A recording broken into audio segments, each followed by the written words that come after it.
Praise the lord. దేశములో మహారక్షణ కలుగు చేయువాడైన యేసుక్రీస్తు నామములో మీ అందరికీ స్వాతంత్ర దినోత్సవ శుభాకాంక్షలు. ఈ దినపు యేసయ్య జీవపు మాట. ప్రసంగి గ్రంథం 5వ అధ్యాయం 9వ వాక్యము. దేశమునకు సర్వ విషయముల యందు మేలు కలుగును. యేసయ్య చేత పిలువబడి ఏర్పరచబడి దివారాత్రులు ఆయన పాదముల మీద పడి దేశము కొరకు ప్రార్థించుటకు బ్రతిమాలు కొనుటకు నియమించబడిన ప్రార్థనా వీరులారా, ప్రార్థనా యోధులారా, మన యేసయ్య దేశము నిమిత్తము చేయుచున్న ప్రతి ప్రార్థనను ఆలకించి దేశము నలుమూలల ప్రజలకు సర్వ విషయములలో మేలు చేయును. నిశ్చయముగా ప్రార్థన ఆలకించిన యేసుస్వామి దేశము మీద శ్రద్ధ నిలుపును, తగిన మేలు చేయును. ప్రస్తుతము దేశములో ఎటు చూచినా భయం, కలవరాలు, తెగుళ్ళు, మరణకాండ, నరహత్యలు, హత్యలు, ఆత్మహత్యలు, అత్యాచారాలు, బలత్కారాలు, దోపిడీలు, లంచాలు, మోసాలు, కుల వివక్ష, మత కక్షలు, క్షేమము లేని పరిస్థితి, ఉగ్రవాదుల దాడులు, రాజకీయ వివక్ష, నిరుద్యోగ సమస్యలు, ఆర్థిక సంక్షోభం, దరిద్రత, పేదరికం, అధికారుల దోపిడితనం, స్వార్థపూరితమైన పరిపాలన, మానవ రూపంలో ఉన్న మృగాలు, రాక్షసులు, కరువులు, దృఢవాట్లు, దుర్వ్యసనాలు, మత్తు పానీయాలు, మత్తు పదార్థాలు, ఇలా ఎన్నెన్నో దుర్మార్గ కార్యాలు, అవినీతి కార్యాలు దేశమును భ్రష్టు పట్టిస్తూ మానవ జాతి నాశనమై పాతాళపు వశములో వెళ్ళుచుండగా ఇట్టి వారి కొరకు పాతాళము గొప్ప ఆశ పెట్టుకొని నోరు తెరుచుకొని ఉన్నది. దేశము బాగుండాలి, బాగుపడాలి అని కోరుకొని ప్రార్థించేది క్రైస్తవ్యం మాత్రమే. ఈ స్వాతంత్ర దినోత్సవ సందర్భంగా మనమందరము కలిసికట్టుగా ఏకీభవించి దేశమునకు సర్వ విషయమున మేలు కలుగునట్లుగా వేడుకొనెదము. ప్రార్థనా బలిపీఠములను కట్టి సజీవ యాగముగా ప్రభు పాదముల చెంత విజ్ఞాపన చేయుదము. నిశ్చయముగా దేశము కొరకు చేయబడిన విజ్ఞాపనములు ఆలకించి తెగులను నిర్మూలపరచును. దేశమును నూతనమైన కార్యములు చేయును.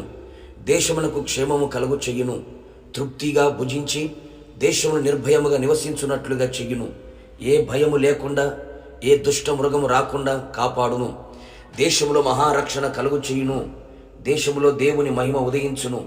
దేశములో ఉన్న చీకటి కార్యాలు, మరణ ఛాయలు తొలగించి వెలుగై ఉన్న యేసయ్య ప్రకాశించున్నట్లుగా చేయును.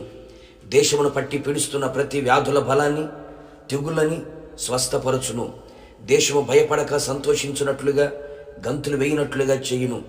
దేశము అన్ని విధాలుగా మేలు కలుగునట్లుగా యోసేపు, దానియేలు లాంటి వ్యక్తులను ఆయన లేవనెత్తును. మన దేశం మీద ఆయన కటాక్షము చూపి నమ్మకమైన వారిని దేశములో అనుగ్రహించును. ఆయన ఎదుట ప్రతి నాలుక ఆయన స్తుతించున్నట్లుగా, ప్రతి మోకాలు ఆయన ఎదుట వంగునట్లుగా, దేశము ఆయన వైపు త్రిప్పబడి దేశము ఆయన సొంతం అవునట్లుగా కృపగల దేవుడు మనం చేసిన ప్రార్థనలు ఆలకించి ఓకమించిన ఘనకార్యములు చేయునుగాక. దేశమును రాకడకు సిద్ధపరచునుగాక. తన కలువరి శిలువ రక్తము చేత దేశమును కడిగి పరిశుద్ధపరిచి పవిత్రపరిచి సమస్త దోషమును, శాపమును, సంహారమును తొలగించి దేశములో మహారక్షణను కలుగు చేసి ఆయన సింహాసనమును స్థాపించి ఆయన పరిపాలన కొనసాగునుగాక. ప్రార్థన ఆలకించువాడైన యేసయ్య మీ పరిశుద్ధమైన పాదములకి కోట్లాది స్తోత్రములు చెల్లిస్తూ ఉన్నాం. మరొకసారి ఉదయకాలం మీ పాదముల చెంతకు చేరి ఉన్నాం.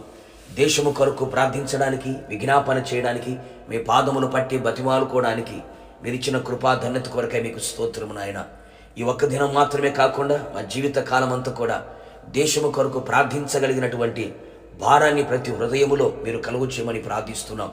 మా దేశంలో రక్షణ కలగాలి, మా దేశం నశించిపోకూడదు, మా దేశం ప్రభువా పాతాళపు వశము కాకుండానట్లుగా, మీ పరలోకానికి చేర్చబడినట్లుగా కృపదయ చేయండి. మీ నామాన్ని గణపరుచుకొని మహిమ పొందమని యేసు నామములో అడిగి పొందుకున్నాము తండ్రి, ఆమేన్. నిశ్చయముగా దేశమునకు సర్వ విషయములలో నా దేవుడు మేలు కలుగు చేయునుగాక. God bless you.